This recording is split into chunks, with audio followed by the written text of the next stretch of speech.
కాబట్టి ఆ పిల్లల్ని చూసుకోవడం ఎంత సంతోషం. కాశీ పట్టణంలోకి వచ్చాడు పిల్లాడు, ఇక్కడికొచ్చి ఉన్నాడు, ఎవరికి ఆనందం అవుతుంది ఇప్పుడు? మీకు కాదు. జగత పితరౌ వందే పార్వతీ పరమేశ్వరవు. నేనున్నాను, ఏదో మా అబ్బాయి మా అమ్మాయి నా దగ్గరికి వచ్చారనుకోండి, లేకపోతే మా అమ్మాయి అల్లుడు మా అబ్బాయి వచ్చారనుకోండి, ఇంకా వాడికి పెళ్ళవలేదు కాబట్టి వచ్చి ఏదో ఓ వారం ఉండి నాన్నగారండి బయలుదేరుతామండి అన్నారు అనుకోండి, నా మనసులో వెంటనే ఏముంటుంది? వెళ్ళిరండి అంటానా? రే ఇంకొక వారం ఉండకూడదురా అంటానా? అది తండ్రి హృదయం. పిల్లల్ని చూస్తే ఎంత సంతోషమో పొంగుతుంది హృదయం.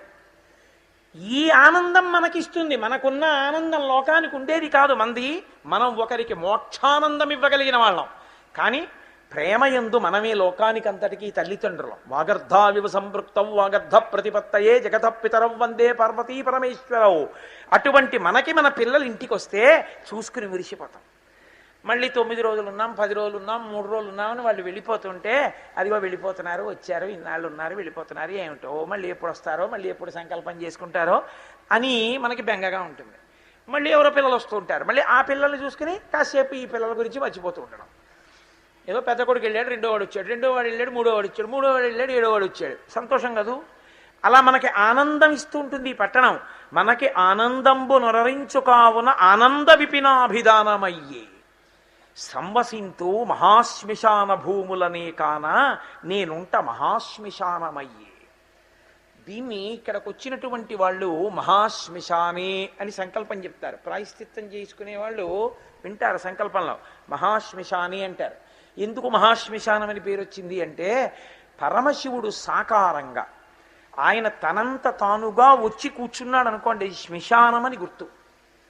అదేమిటండి ఆయన కర్మ అలా ఎందుకు కూర్చోవడం అని మీరు నన్ను అడగచ్చు. పార్వతీదేవి అడిగింది ఈ ప్రశ్న ఒకసారి. ఏమంటే ఎందుకండి మీరు ప్రయత్నపూర్వకంగా శ్మశానంలో ఉంటారని అడిగింది. మహాభారతంలో అనుశాసనిక పర్వంలో అడిగింది. అడిగితే పరమేశ్వరుడు దానికి కొన్ని కారణాలు చెప్పాడు. పార్వతి, లోకంలో ఉగ్రమైనటువంటి భూతములన్నీ శ్మశానంలో ఉంటాయి. అవి పుణ్యకార్యాచరణమును అంగీకరించవు. కాబట్టి ఎవరైనా పుణ్యకార్యం చేస్తున్నానంటే వాళ్ళకి విఘ్న రూపంలో పెడతాయి, వాళ్ళని పాడు చేస్తాయి, వాళ్ళని చేయనివ్వవు. బ్రహ్మగారు ఒకసారి వచ్చి నా దగ్గర మొత్తుకున్నాడు, శివా, లోకంలో మంగళకార్యాలు జరగట్లేదు, ఈ భూతప్రేతాదులన్నీ వచ్చేస్తున్నాయి, వచ్చి మంగళకార్యాలు జరగకుండా చేస్తున్నాయి.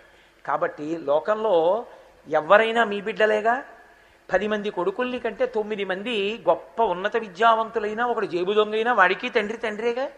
కాబట్టి లోకంలో అన్ని ప్రాణులు